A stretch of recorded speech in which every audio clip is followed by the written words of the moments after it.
अगर आप रिट और पुलिस कांस्टेबल परीक्षा दे रहे हैं तो ये वीडियो आपके लिए रामबाण सिद्ध होने वाला है। Welcome back to glorious application. आज हम चर्चा करेंगे वैदिक साहित्य और उत्तर वैदिक साहित्य की। कोशिश ये रहेगी कि सिर्फ परीक्षोपयोगी महत्वपूर्ण तथ्यों को इसमें स्थान दिया जाए, और यदि आप इस वीडियो को पूरा देख लेते हैं तो आपके वैदिक और उत्तर वैदिक साहित्य से संबंधित सारे प्रश्न सही जाने की पूरी उम्मीद है।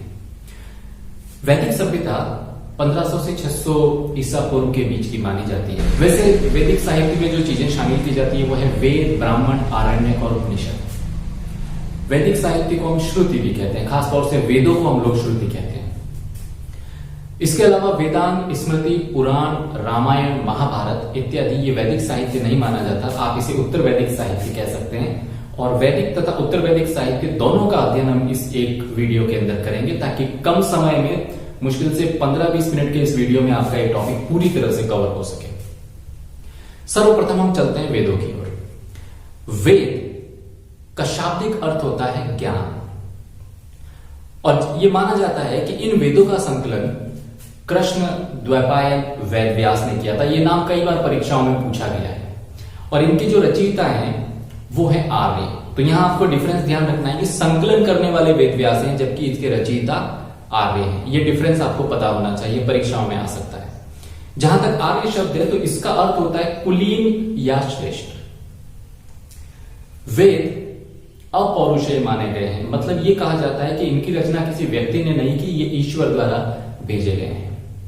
वैदिक साहित्य से संबंधित दो महत्वपूर्ण शब्द आते हैं, एक है दृष्टा और एक है ऋषि। दृष्टा शब्द का अर्थ है ऐसे पुरुष जिन्होंने वैदिक मंत्रों की रचना की हो, और ऋषि का अर्थ है ऐसी महिलाएं जिन्होंने वैदिक मंत्र की रचना की हो। वैदिक साहित्य में हमें कई सारी महिलाओं का उल्लेख मिलता है। वेदों का जहां तक संबंध है, वेद मुख्य रूप से 4 हैं, ऋग्वेद, यजुर्वेद, सामवेद और अथर्ववेद। अब हम क्रमानुसार इन चारों वेदों को देखेंगे। सबसे पहले हम ले लेते हैं ऋग्वेद को। वैदिक साहित्य में सबसे महत्वपूर्ण वेद है ऋग्वेद। इसमें 10 मंत्र और करीब 10,580 के करीब मंत्र हैं। जब हम ऋग्वेद पर गहरी दृष्टि डालते हैं तो हम पाते हैं कि इसका पहला और 10वां मंडल जो है ये बाद में जोड़े गए, और दूसरे से 7वें मंडल को वंश मंडल या परिवार मंडल कहते हैं। ऐसा इसलिए है क्योंकि इनमें विभिन्न वंशों का, विभिन्न परिवारों का, विभिन्न कुलों का उल्लेख है।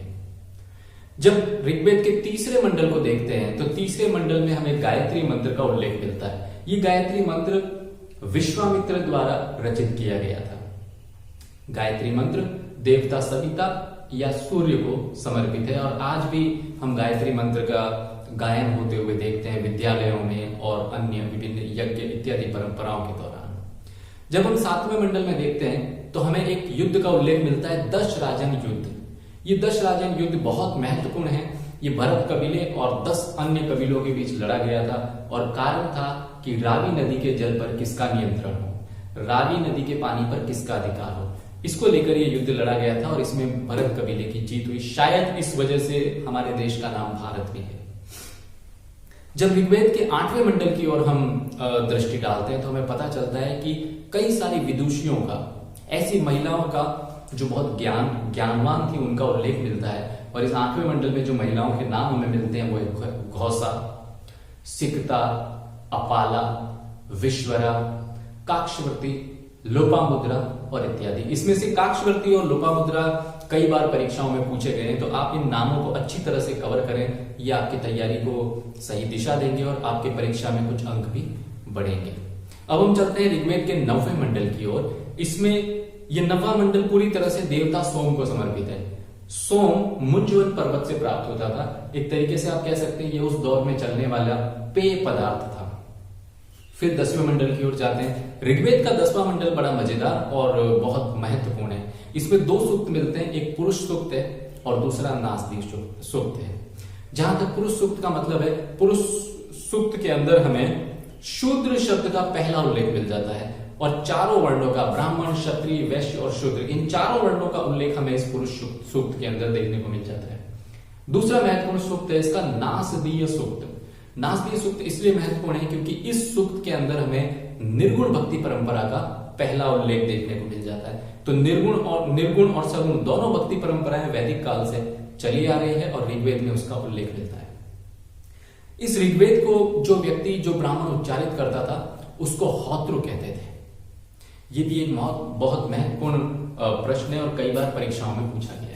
इस ऋग्वेद के कुछ उपवेद हैं, जिसमें से एक का नाम है यजुर्वेद। ऐतरेय और कौशिकी इसके ब्राह्मण हैं। अब हम चलते हैं हमारे दूसरे वेद की ओर, जिसका नाम है यजुर्वेद। इस यजुर्वेद के दो भाग हैं, कृष्ण यजुर्वेद और शुक्ल यजुर्वेद। जहां तक शुक्ल यजुर्वेद का सवाल है, इसका दूसरा नाम है वासनेयी संहिता। परीक्षाओं में कई बार पूछा गया है, आप इस बिंदु का ध्यान रखें। यजुर्वेद गद्य और पद्य दोनों में लिखा हुआ है और इसमें मुख्य रूप से यज्ञ की विधियों का उल्लेख है कि किस तरह से यज्ञ किए जाते थे, कौन कौन सी परंपराएं फॉलो की जाती थी और क्या प्रक्रिया थी जो यज्ञों के दौरान फॉलो की जाती थी। इसी यजुर्वेद में हमें शून्य का पहला उल्लेख मिल जाता है और इस मंत्र, इस वेद यजुर्वेद को उच्चारित करने वाला जो व्यक्ति था, उसे कहते थे अथर्ववायु।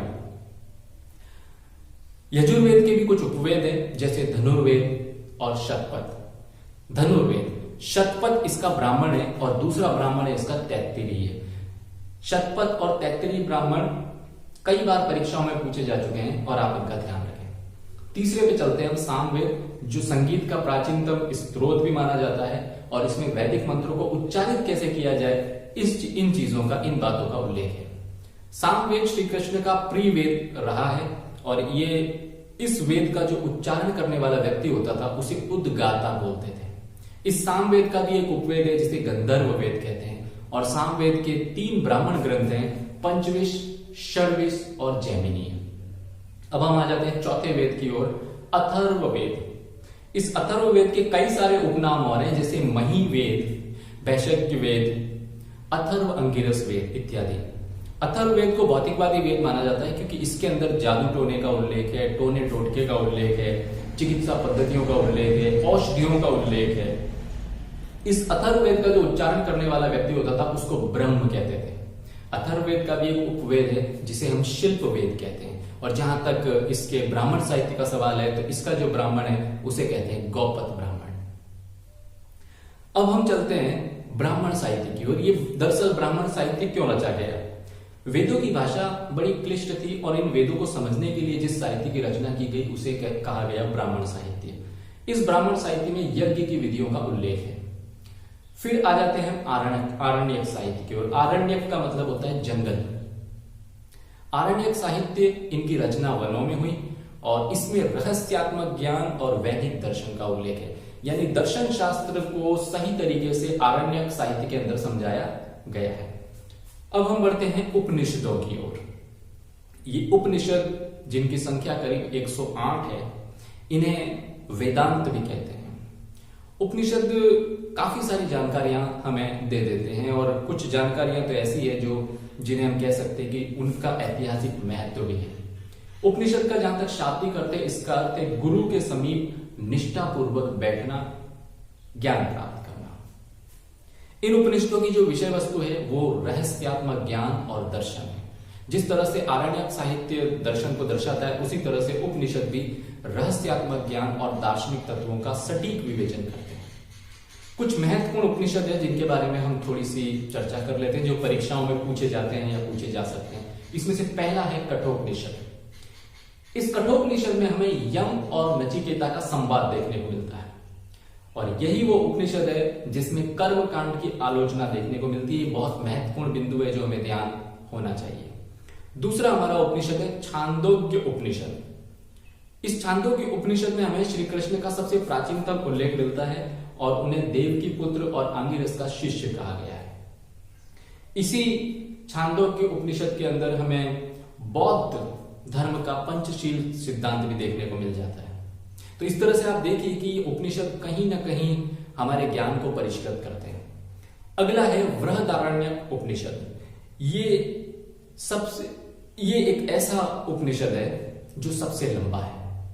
इसमें गार्गी और याज्ञवल्क्य का संवाद दिया हुआ है। उन दोनों के बीच किस तरह से बातचीत हुई, क्या क्या तत्व निकल कर आए, उन सब का उल्लेख बृहदारण्यक उपनिषद करता है। अगला महत्वपूर्ण उपनिषद है आपका जाबाल उपनिषद, जो चारों आश्रमों का उल्लेख करता है, जिसमें हम ब्रह्मचर्य आश्रम, गृहस्थाश्रम, वानप्रस्थ आश्रम इत्यादि जो चारों आश्रम है हमारे, संन्यास आश्रम, उन सभी का उल्लेख हमें जाबाल उपनिषद में मिल जाता है। एक और उपनिषद है जिसे हम कहते हैं ऐतरेय उपनिषद। इसमें बौद्ध धर्म के अष्टांगिक मार्ग का उल्लेख है और इससे संबंधित प्रश्न कई बार आपकी प्रतियोगी परीक्षाओं में पूछा गया है, इसका ध्यान रखें। सत्यमेव जयते ये हमें मिलता है मुंडकोपनिषद में लिखा हुआ। तो इस तरह से ये उपनिषद का साहित्य चलता है। अब हम बढ़ जाते हैं वेदांग की ओर। तो वैदिक साहित्य को समझने के लिए जिन ग्रंथों की रचना की गई उन्हें हम वेदांग कहते हैं। ये बहुत महत्वपूर्ण ग्रंथ हैं जो वेदों के दर्शन को, वेदों की शिक्षाओं को हमें बताते हैं। वेदांगों की संख्या 6 मानी जाती है: शिक्षा, व्याकरण, ज्योतिष, छंद, कल्प और निरुक्त। फिर हम बढ़ते हैं पुराणों की ओर। पुराण बहुत महत्वपूर्ण चीजें हैं।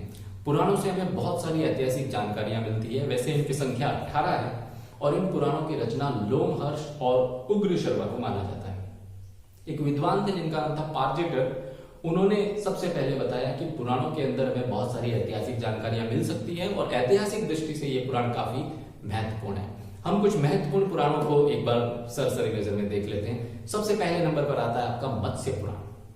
ये बहुत प्राचीन है, बल्कि आप कह सकते हैं कि प्राचीनतम पुराण है और इसके अंदर हमें शुंग वंश और सातवाहन वंश की जानकारी मिल जाती है। दूसरे नंबर पर आता है हमारा विष्णु पुराण, जिसमें हमें मौर्य वंश की जानकारी मिलती है। उसके बाद है वायु पुराण जो गुप्त वंश की जानकारी देता है। फिर है मार्कंडेय पुराण जिसमें दुर्गा सप्तशती का उल्लेख है। तो इस तरह से आप देखिए कि पुराणों के अंदर भी ऐतिहासिक तत्व मौजूद हैं और इतिहास को, प्राचीन भारत के इतिहास को समझने में इन पुराणों का बहुत बड़ा योगदान है। अब हम बढ़ते हैं स्मृति साहित्य की ओर और इसमें हम खास तौर से यहां मैं आपको बता दूं कि स्मृति साहित्य में अक्सर टीकाकारों के बारे में प्रश्न आता है। तो हम मनु स्मृति को देख लेते हैं। मनु स्मृति प्राचीनतम स्मृति मानी जाती है। इसमें सामाजिक नियमों का उल्लेख है। एक जर्मनी के दार्शनिक थे जिनका नाम था नीत्शे। इन्होंने कहा था बाइबल को जला दो और मनु स्मृति को अपनाओ। ये इतने ज्यादा इस मनु स्मृति से प्रभावित हुए थे।